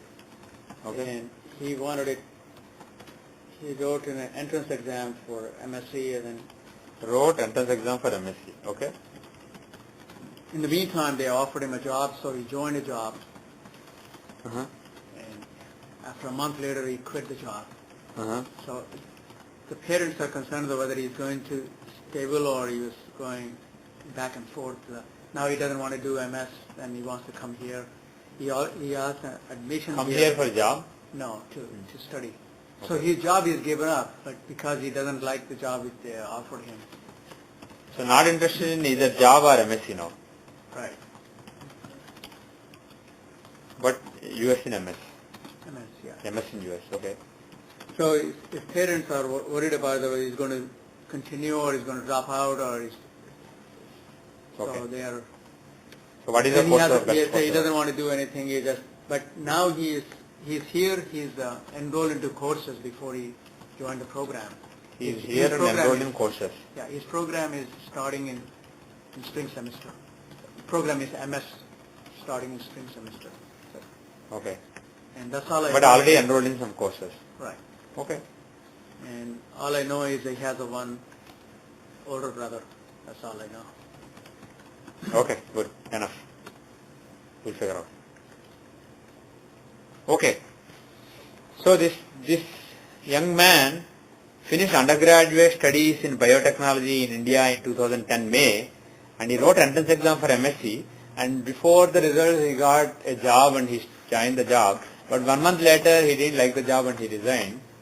He left the job, and then he wasn't interested in MSc as well. Instead of doing MSc or a job in India, he wanted to come to US and do a master's. So he is already here, and his MS program is going to start in spring. So he has an admission. Right. So he has an admission, and the MS program is going to start in spring, but coming spring. Before he joined it, he wants to, again, he was saying that, okay, he'll go back to India, okay. Huh? He'll go back to, before, Ah. so that is what the bottom he came up here and he is enrolled in some courses, and his spring program, MS program is going to start in the spring, but he is now wondering whether he should go back to India. Yeah, that's what the problem is, that's what the parents, whether he's going to stay or go back. Yeah. The reason he joined the courses is that the university messed up his admission, Yeah. and because of his paperwork didn't reach, that's what In they time. say the scores, like Okay, his GRE and other scores didn't reach in time, so his admission was delayed. That's why he had to just take some courses and wait for the spring semester. Okay. So now he wants to go back So to India. fall semester, basically he was supposed to enroll in the MS program, but because the university messed up his application, he's just taking some courses. The actual program will start in spring. Yeah, they will transfer the courses, that's what they said. The apprentice will transfer the courses, but he's wondering whether he should go back.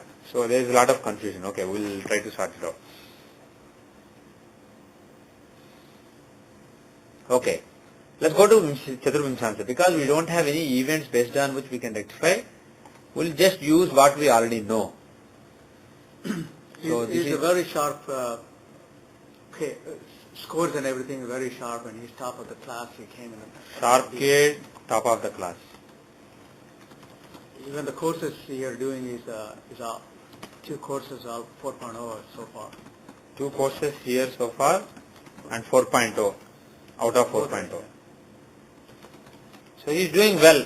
When he is taking courses here, he is doing quite well. He is a very sharp person and somebody at the top of the class. Okay, let's see. In the D24, the leeway we have is 25 seconds later Lagna will change, 3 minutes 47 seconds earlier Lagna will change. So even though it is given as Sagittarius in D24, it could be Capricorn, it could be Scorpio. More likely Scorpio because it's just 25 seconds. The given time is 10:40. So if it's 10:39, 30 or something, it will be Scorpio. So let's see, does it make sense? Which one makes more sense? He is a very sharp person. Does it make sense with this? He is a very intelligent person in learning. 5th Lord in Lagna. Yeah, 5th Lord is in Lagna, but with 8th Lord. 5th Lord is in Lagna, but with 8th Lord. But there is a lot of distance. Not lot, some distance. Actually, they are in the 12th house if you look at the longitudes.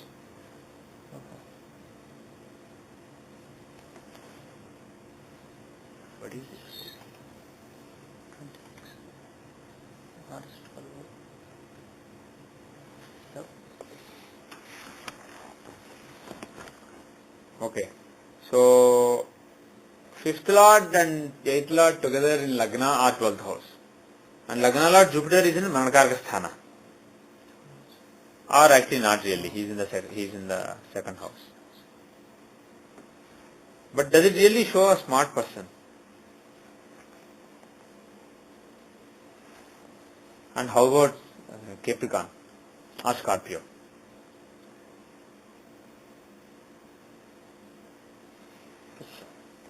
Which one explains what we know better? What do you think?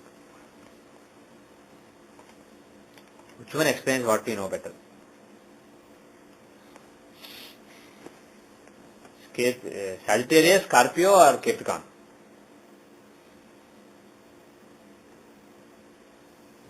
What do you think? Scorpio is 3 minutes back, sir. Yeah, it can easily be 5 minutes off. And if they say 10:40, it doesn't have to be 10:40, it may be 10:35. People may be sleeping and they may have woken up and noted the time 10:40. In 5-10 minutes error we do see. So it is possible. But the question is not that. Does it explain things? That's what we are looking for.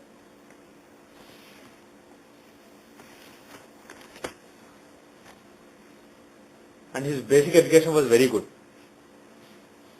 If the Lagna is Sagittarius, fourth lord is Jupiter. And he is in the second house, in an inimical sign. Would it explain excellent basic education? Would it? He's also still the Lagna Lord. Yeah, I know. He's Lagna Lord, overall education and fourth lord, the basic education. And he is not well placed. So overall this person is not great in education and doesn't do that great in early education, right? Well, if it were to be Capricorn, then Yeah. fourth Lord Would be Mars. He would be in the 12th house. In a friendly sign, but he is in the 12th house. which means away from parents. Did he maybe away from parents and maybe away from where he? So did he study away from his parents, or he still can show good Basic education, I mean? Yeah. Yeah. No, he stayed at home. Okay. Okay. So is that a Yeah, that's logical. Now what else? Some yoga has to be there, right? Suppose Lagna was Scorpio, let's see. Not Capricorn but Scorpio. Time was back by 4 minutes. 10:36. And then Scorpio. No, I thought that Scorpio Lagna will be 24 seconds, right? No. Scorpio is 3 minutes. 3 minutes 47 seconds earlier. 25 seconds later it will change. You see. So if you take Scorpio, the fourth lord will be Rahu, Shani and Rahu. Shani and Rahu. There are two lords of the fourth house of education. Shani and Rahu. How are they placed? Shani is in the 9th house. Shani is? Let us change it. Shani is in the 9th house. D24. Yeah. So Saturn will be in the 9th house and Rahu, Ketu are in the 8th house. But the thing is, one lord of the 4th house of education is in a trine. So that is auspicious. But more importantly, there is some fundamental strength in the chart. That is, the trine lords are all well placed. One trine lord is in a quadrant, Jupiter. He is the 5th lord.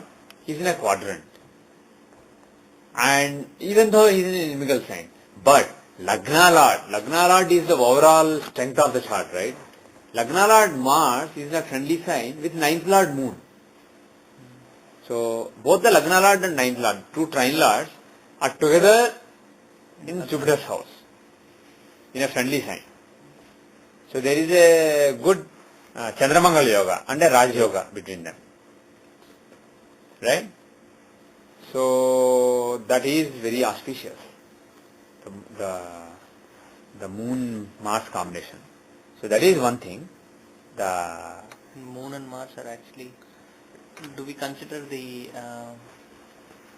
longitude aspects? Because Moon and Mars will be actually inside in the Lagna. No. If you I see. Right. Because you go to the end of Right. they will be in the first house. That is even better. So they are in a friendly sign. Lagna Lord, 9th Lord in Lagna, in first house. And Saturn will go to the 8th house. Huh? Saturn will then go to the 8th Saturn may be in the 8th house, right? Yes. So Saturn may be in the 8th house, depending on the longitude. 29 degrees. Yeah, he is a 57, 28-degree Cancer, right? Which means he's. So, yeah, but if the Lagna in Scorpio is below 28, he may still be in the 9th house. Okay. So it is possible to find a time so that Saturn is in the 9th house. But Moon and Mars, because they are at the beginning of the sign, right? 2 degree, 3 degree and 12 degree, they will be in first house. Saturn can be in the 9th house. So, basically the Lagna Lord, 9th Lord and 5th Lord are very well placed. So, there is a fundamental strength in the chart. So, when there is fundamental strength in the chart, other things basically will follow. It is like if you have a nice house, even if one room is a little dirty, still house has an appeal. Whereas if the house is looks very bad and very old and everything broken down, even if there is a beautiful room inside, it doesn't basically, nobody will come into that room. Like that, if the 4th Lord, even if he is okay, if the overall strength is not there, Lagna is weak, Lagna Lord is weak, no yogas of any note, it is unlikely that the person will be an achiever in education. Right? So if you take the Scorpio Lagna, maybe around 27 degrees Scorpio as the Lagna, then what will happen is, there is a very powerful Rajoga given by Moon and Mars in the first house. Very powerful chart then. The chart will become extremely powerful. And the Dasha that was running Rahu Dasha. until now is Rahu Dasha, okay. Let's go to the D24 Narayan Dasha. Let's quickly check the Narayan Dasha of D24.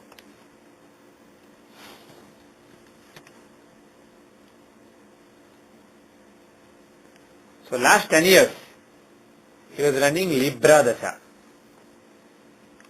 Right now he is running Virgo Dasha, but he was running Libra Dasha earlier. Libra is a Srishodaya Rasi. In the first one third it will give its own results. Second one third it will give Lord results. Right? And then last one third it will give the aspectus results.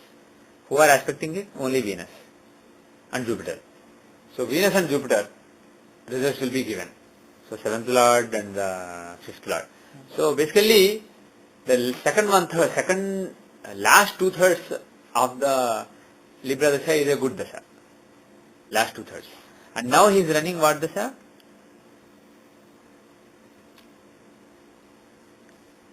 What Dasha is he running? Virgo. Yeah. One second.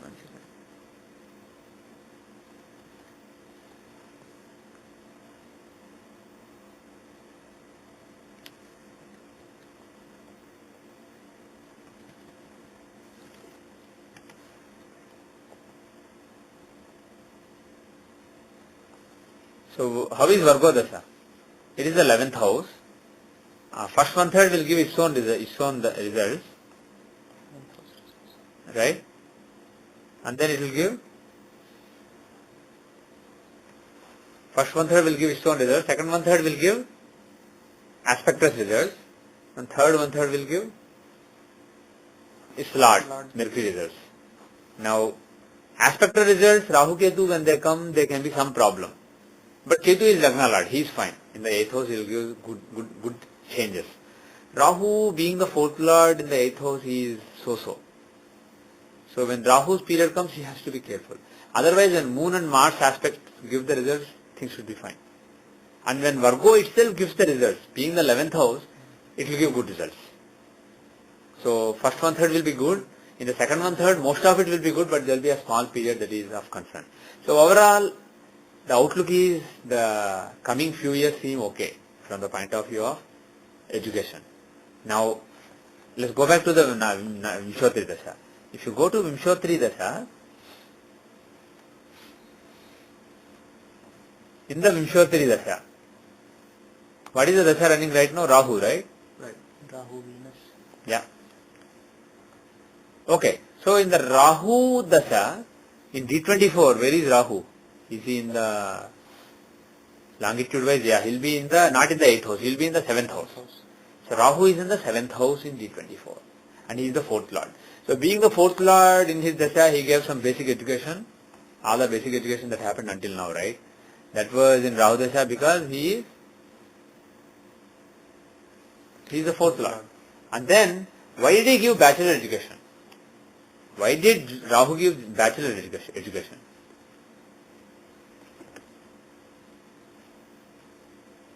Why did Rahu give bachelor's education? Does it have anything to do with 9th house?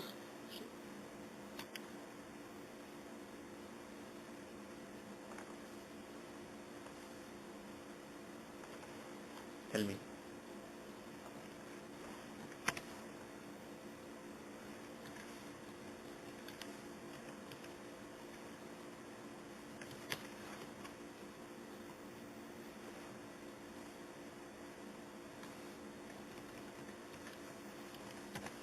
What does Rahu have to do with the 9th house that he gave his Dasha? Of course, if you look at Andhra Dasha, maybe it will make more sense when he did bachelor. But even Dasha should have some role, right? So what was it in the Rahu Dasha that made him do bachelor's education in this period? Tell me.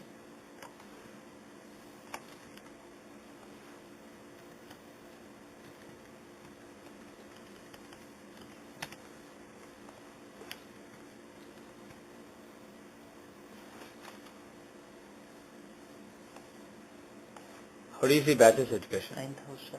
Yeah, 9th house. So what is Rahu's link with the 9th house?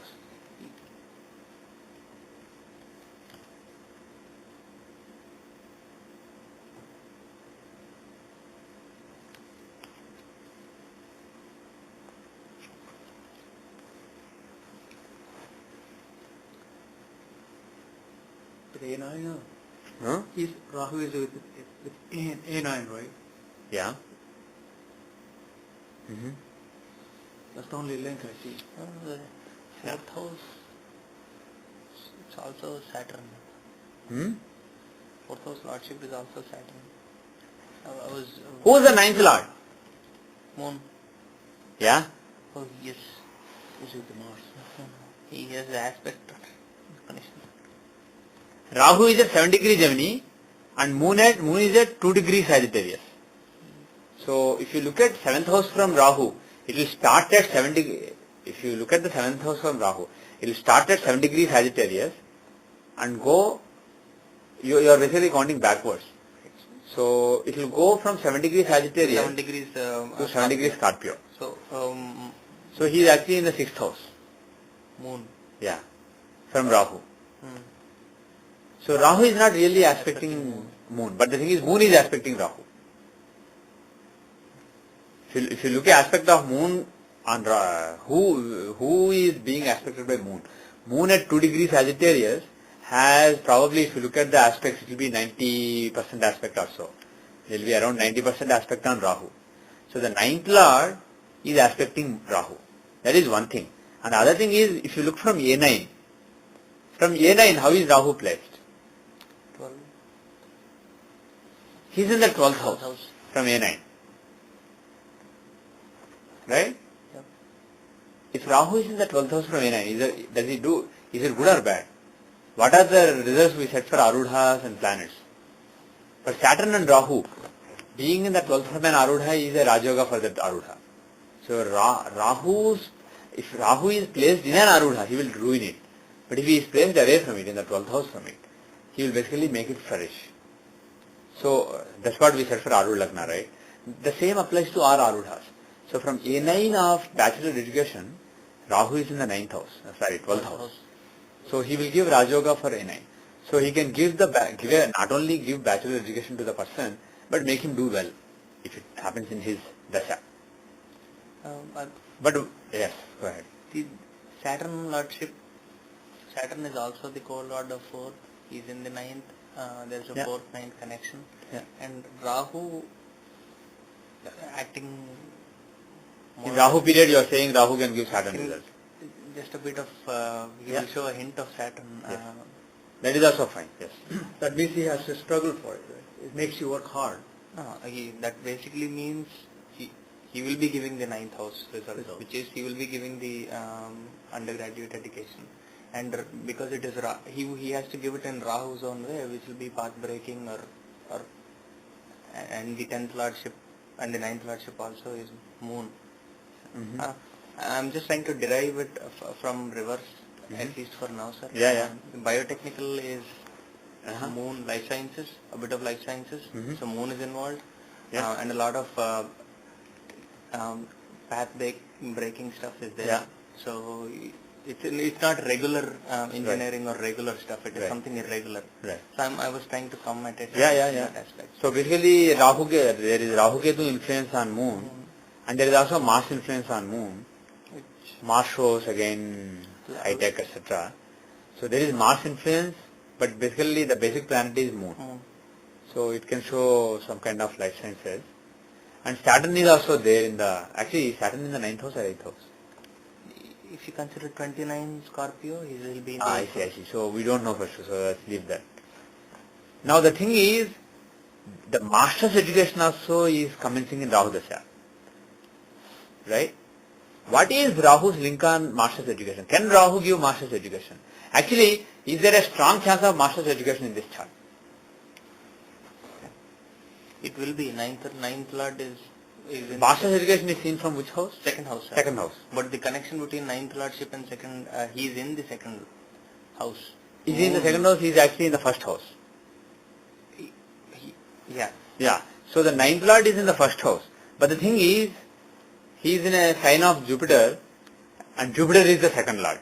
And his dispositor is Rahu. Yes.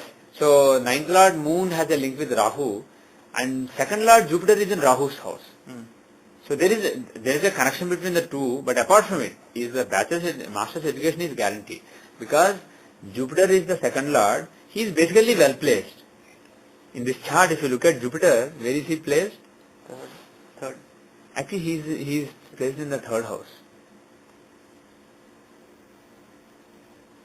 Jupiter is actually, again, depending on if you subtract a few more seconds, he will be in the fourth house. So we don't know for sure if he's in the third house or fourth house.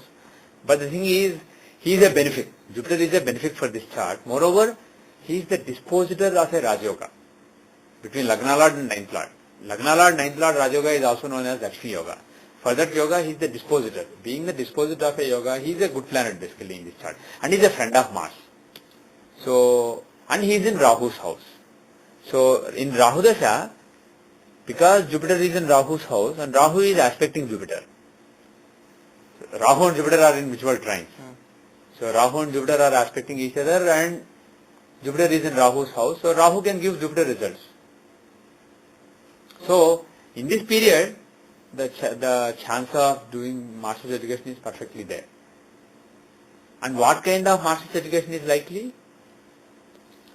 Once again, moon. Yeah, he is doing the same field. Right, he's doing. Because there is a continuity. There is a continuity in the between ninth and second. It is possible that he will do in the same. Now the thing is, there are some obstacles temporarily, right? This year there were obstacles. Why? Let us take the Tithi Pravesh chart. Or before we do that, let's actually look at the Pratyanta Dasha. He is running Rahu Dasha, Venus Antardasha. Right? The Pratyanta Dasha that is running right now is that of Venus. So Venus is causing some problems. Venus is causing some problems. And why? What house is Venus in? 10th house. 10th or 9th? He is in the 10th house. We don't know for sure actually. He may be in 10th or 9th. But the bottom line is, he doesn't have much to do with the second house. And even though he aspects the second lord, he is an enemy of second lord. And taking the second house as Lagna, second house of master's education as Lagna, he is a malefic. He is the 6th and 11th lord. So he is a functional malefic for master's education, second house, and he is aspecting the Lagna lord. So it's like 6th lord aspecting Lagna lord effectively, right? Taking the second Sagittarius as Lagna, Lagna lord Jupiter is being very closely aspected by the 6th lord, a malefic. So he can give problems in that master's education. So Venus Antardasha, Venus Pratyanta Dasha had to delay a little bit. It created obstacles, just like 6th house. But the thing is, the next Pratyanta Dasha will be, of course, Antardasha will be that of Venus, but hopefully, the whole Antardasha will not be problematic because Mahadasha is conducive. Once the right Pratyanta Dasha comes, it can basically be set right. The next Pratyanta Dasha, is it conducive for master studies starting? Sun Pratyanta Dasha, in January, March time frame. How is Sun placed in the D24? He is in? Second house. Second house. Sun is in second house, in Vargottam. Forget Vargottam. We don't talk about it. But if you talk, basically he is in, if you take Siddhamsha and further Navamsha in it, he is in Vargottam. So, Sun is in the second house. So, a planet in the second house. And is he a benefic or malefic? Well, he is a 10th lord, and 10th lord Sun is not really malefic according to Parashara. So, he is either neutral or slightly benefic. I was just looking at the master's education.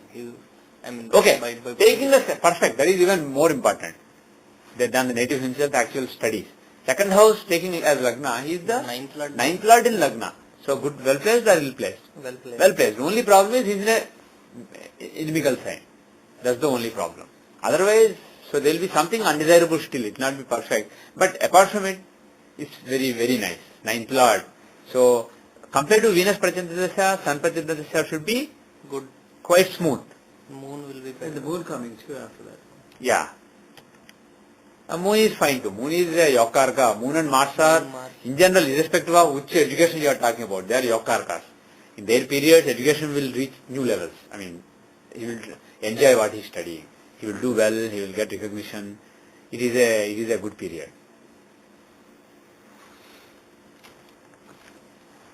Okay. So the bottom line is, He will continue his master's. my feeling is there is a good chance of master studies, and that time period from around January 7 or so, plus minus a couple of weeks, around basically the spring semester time. So that time till March is a very good time. So and coming year basically is approximately a good year. So it's a good idea. And if you look at D10, let's quickly look at D10. In D10, the Lagna is Pisces. Rahu Dasha is running right now. Rahu is he good for career? Well, he's okay. He's the 12th Lord in the 11th house. Right? 12th Lord, is he good? 12th Lord in the 11th house or which house? He's in the 11th house. 12th Lord in the 11th house. It's okay. He's not great. 12th Lord will give losses, etc. He doesn't really show starting career. Moreover, he is afflicting 10th Lord Jupiter. On the other hand, Jupiter Dasha, it's a great Dasha for career. So the thing is, Rahu being with Jupiter, the 10th Lord, he may start the career. But the thing is, it will be Jupiter Dasha that will be awesome for career. So my gut feeling, my reading is, after 2016, career will be really good. I'm not saying career will not start until then, but do whatever studies you want to do. Doctorate, postdoctoral, whatever, master's, doctorate, whatever you want to do, engage in all the studies in the Rahu period, and once your Jupiter Dasha comes, irrespective of what you studied, what you did not study, which lines you went into, Jupiter Dasha will be good for career. So there's no hurry to start career in a rush right at this point of time. Rahu Ketu has given him career, and Rahu is actually aspecting fifth house. Ketu is in fifth house in D10. That might show there is fifth house connection Right. Rahu and Ketu. So that period did show career, but my take is, so Rahu is in the 11th house and he is aspecting the fifth house, so he can give career. But the thing is, and of course right now Rahu, Venus is running, and Venus is, Rahu Venus actually started in 2010 July. So I don't know when he started this job, but 2010 July Venus Antardasha started. Venus is the 3rd and 8th Lord. So he won't show stable career. So even though Rahu Ketu is good, like you said, Rahu Venus until 2013 July. From 2010 July till 2013 July. Doesn't show a stable career. He was started before July. In June or May, June. So the thing is, on July 9, Venus Antardasha started. So probably, or it could be plus minus 2 weeks. Probably what happened is, as soon as Venus Antardasha started, he just stopped. Because he is very bad. He is 3rd and 8th Lord, afflicting Lagna Lord and 10th Lord. So he is not conducive to having a smooth career. Actually, affliction is quite close. Jupiter is at 25 degree Capricorn, Venus is at 24 degree Capricorn in Capricorn. Both of them are 1 degree or 1.5 degree apart. So it's a very close affliction. So no wonder Venus Antardasha spoiled the career. So instead of trying to pursue career in that Antardasha, it's better to study. Yeah, his intention is to go to the research start, or he wants to do PhD. That's what he said. That's a great idea. In my opinion, wait till Jupiter Dasha comes before you start your career. Let Rahu Antardasha be dedicated to research. Let's say do masters, PhD, whatever you can. As soon as 2016 and so basically 2017, from 2017 onwards, Jupiter Dasha comes, he will have a smooth career. So there's no need to worry. So my suggestion is study and be patient, focus on the studies. But And the fact that, yeah, go ahead. and let's quickly look at Chaturthamsha. In Chaturthamsha,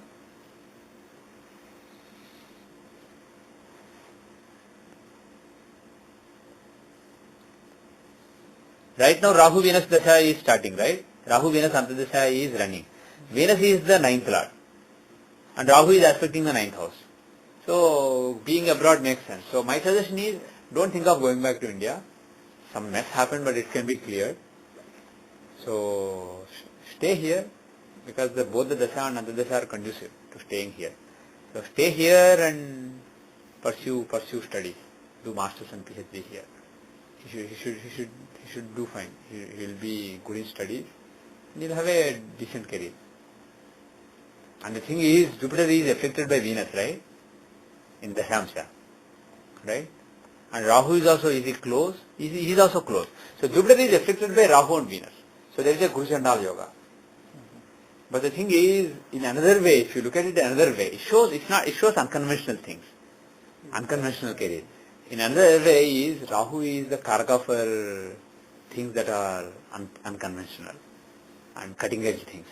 And Venus owns the 8th house. 8 is again it shows unearthing the hidden things, etc. It shows research. 8th house is for research and Rahu is for research. So 8th Lord and Rahu are with Jupiter. So this can show a career in research. Venus is 8th Lord in which chart? Dashamsha, career. Venus is the 8th Lord and Rahu is the Karaka for research. So Lord of the house of research and the Karaka of research are with Jupiter. And he is debilitated and he is giving Guru Chandal Yoga. He is badly placed there. So it can show really cutting edge, very modern, very unconventional kind of research is definitely a possibility in that combination. Moreover, that Guru Chandal Yoga can show basically, literally it is supposed to show Hatya, that kind of things. And that Guru Venus Rahu combination can show some sinful surroundings, sinful actions. But the thing is, some of the modern biotech research does happen in sinful environments. Moreover, Ketukan is a sign of Kali. It is a very sign of Gohar Kali. So in that sign, he is with Rahu and Venus. Basically, Daman teacher. He is with them in a demonical sign. So basically what it means is very cutting edge, very modern kind of research. That is, morally speaking, sinful, but Very liberal. Very liberal basically. So maybe stem cells. I don't want to basically go into specific, but we don't know what will be the things going on 10 years from now. But he will be on the cutting edge of biotechnology. So it's a great idea to do research and have a research-oriented career. So study and good luck. Okay, thank you. And who can he worship? Who is a good planet to worship? Well, he is running Rahu Dasha, so Durga is always a good idea. But apart from it, if you look at that Rashi chart, Venus is a Yokarka for this chart. And he is the 4th Lord. And he is the 4th Lord in the 4th house. Giving the, actually he is not really in the 4th house, but he is 4th Lord in one sign. So, for education in general, he is a good planet. And he is the current Antardasha Lord. So right now, praying to Lakshmi, like Lakshmi Ashtotra will be good.